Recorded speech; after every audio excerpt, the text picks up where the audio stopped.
The car winds along an empty forest road, tires crunching gravel. Pine trees close in on either side. Kyle leans forward, staring through the windshield as the sun begins to dip below the tree line. Beside him, Alex taps the steering wheel with nervous fingers. They pull up to a weathered wooden cabin, barely visible through the overgrowth. The lake is just beyond it, dark and flat, like a sheet of black glass. A soft breeze makes the reeds along the shore shiver. Inside the cabin, it is quiet and musty. The air smells like cedar and dust. Kyle drops his backpack and looks around at the bare furniture and dark windows. Alex lights a lantern, casting flickering shadows across the walls. Later that evening, they grill meat over a fire pit outside. The smell of smoke mixes with the cool lake air. Crickets chirp in the distance. They laugh over drinks, relaxing into the silence of the woods.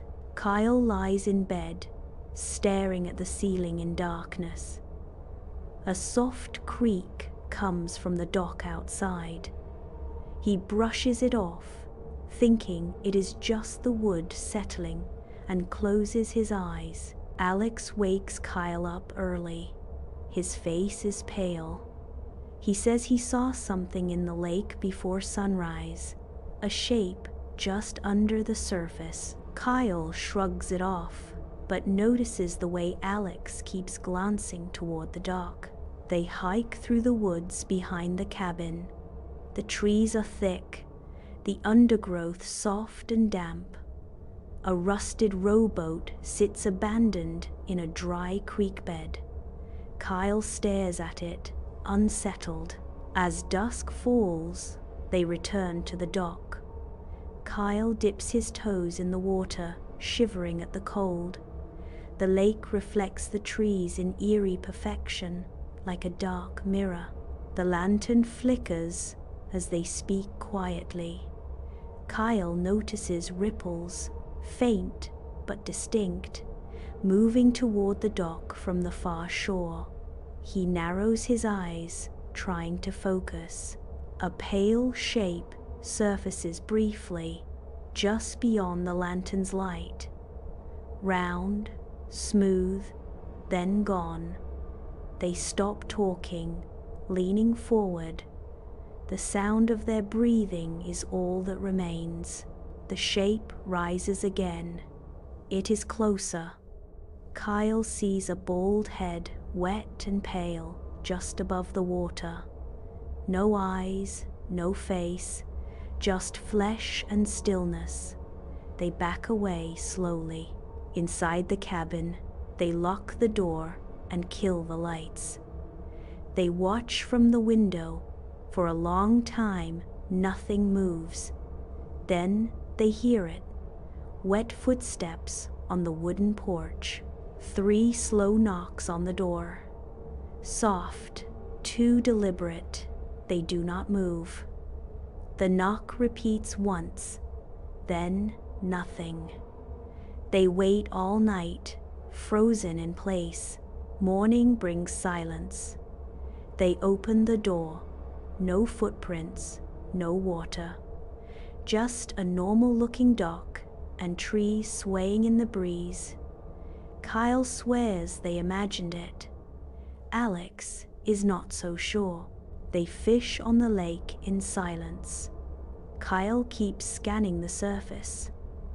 Once, he sees a floating shape, too distant to identify. It drifts slowly toward the far trees, then vanishes. That night, they do not go to the dock. They sit inside with the curtains shut, every light off. The lantern on the porch flickers, then dies. Outside, silence. Footsteps again, closer this time. They move across the porch. Kyle holds his breath. The steps stop right outside the window. A soft, rustling sound. Then stillness. The blanket over the window bulges inward. Something is pressing against it. A face, but not a face. Pale skin stretched too tight. No features. Then it pulls back. They do not sleep. When the sun rises, they pack silently. Kyle tries not to look back at the lake. Alex stares at it for a long moment, then turns away. On the drive back, neither of them talks. The woods thin out as they approach the main road. Both men keep glancing into the rearview mirror, unsure why. A few weeks pass. Kyle begins dreaming of the lake. In the dream, the water is calm, and something waits just under the surface, motionless, watching. Alex texts Kyle late one night. He is having the same dreams, wakes up in a sweat, always at the same time.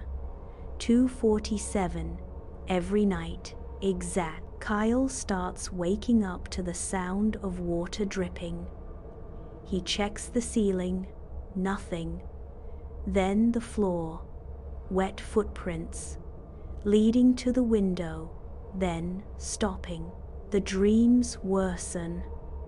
The figure is no longer in the lake.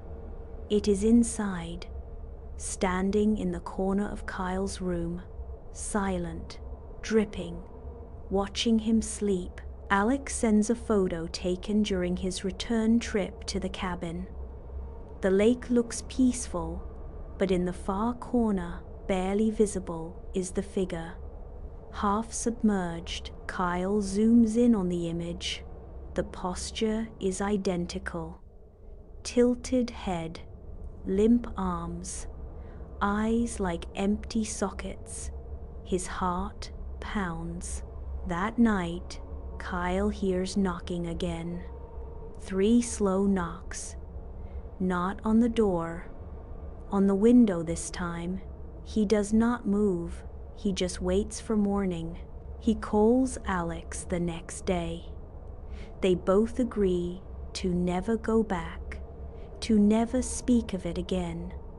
But Kyle still feels watched, like something followed him. Weeks later, Kyle finds a puddle by his bed. No leaks, no spills, just water. And one footprint, facing the bed.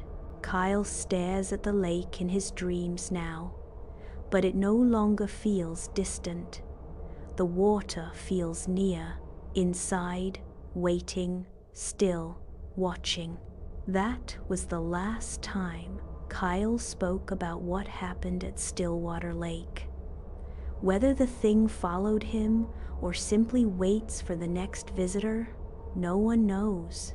But if you ever find yourself near a forgotten cabin by a cold, quiet lake, do not stay past dark. If this story haunted you, like it did us, do not forget to like, share, and subscribe. We tell true horror stories like this every week. Some are even worse. We will be watching, just like he is.